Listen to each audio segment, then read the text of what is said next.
What I'm most excited about is watching our community heal with so much unity within the community.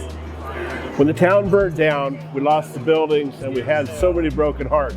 And so what I'm really excited about today is the way our community has grown closer than we've ever been before. These people here today coming together to celebrate rising from the ashes. Now, after the fire, we need a new facility more than ever because part of our fire department burned down. Our police department is going to grow. As we rebuild the city, we're finding ways to infill with more residential place to live than we had before. The way it came about was just an active pursuit by staff, by myself.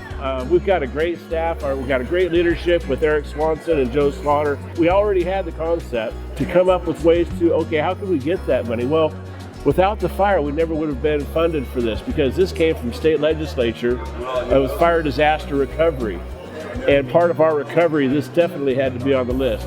We lost so much of our ability to serve our people that this is going to enable us not just to serve the people we have, but the ones that want to come. We've got a huge interest in people that want to come and live here. And exciting also is the commerce that wants to come. Commerce that was never here before is now interested in this little gem, and we're doing everything we can to make it easy for them. As city manager, what we learned during the Alameda fire was how important it was to be able to bring people into a facility, an EOC, an Emergency Operations Center, a command center, to be able to adequately respond to the disaster. What this building is going to do for us is provide us the space to do that better.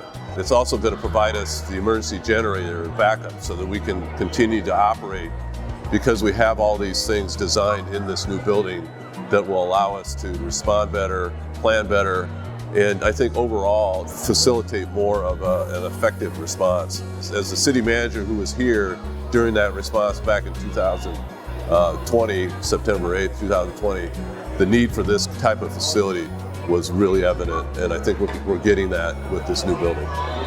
The thing I'm most excited about with this project is finally being out of a temporary facility. I came to Phoenix in 2005. We moved into a temporary facility in 2006 with the idea that we would have a new facility built within 5 years. And of course, that never happened. And it's just exciting for me as the chief. And I'm excited for my team members because they have always said, you know, it'd be so nice if we had a facility that where we could actually do the things we need to do. And we've never had that before, and it's just exciting to be at that point to where it's finally going to happen. A huge thing for the new facility is the EOC and training room. And basically, we're going to be able to host trainings, which is going to save money. We're not going to have to send our officers across the state. We'll be able to have the trainers come here and we'll be able to train locally and invite other departments. And so we're really excited about that. It's a cost savings to the citizens and to the department. So we're excited about that. I think the most exciting thing about this project is that it's been about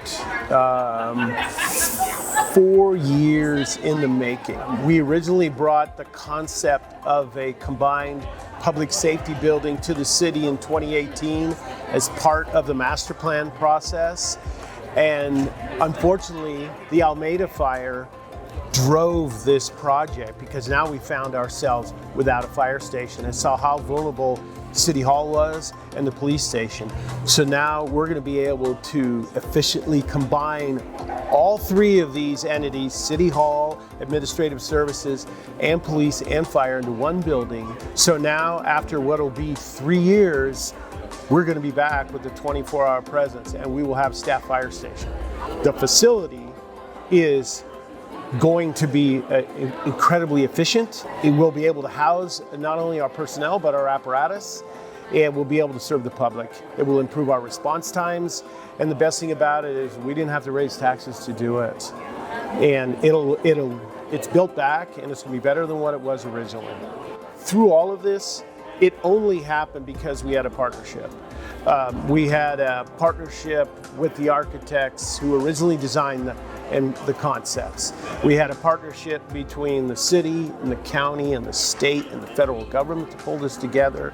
We have a partnership among the folks that are implementing this project. So it's all been layers of partnership, but we have worked together since literally the Almeda fire to make it happen. So that's probably the biggest shout out as to how great partnerships are. I'd like to give special thank you and gratification to the state representatives which helped us. You know, when we look at the services that the government provides, especially at the local level, it's public safety. And, you know, being able to deliver on that promise, to be able to provide public safety in a top-notch way.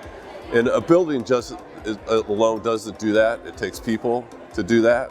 But I think that this new facility will allow us to then recruit, retain folks to come in and do those critical jobs in public safety, like policing and like fire protection, you know, first responders. I mean, we saw that in the Almeda fire, how important they were in terms of getting people out of their homes to safety.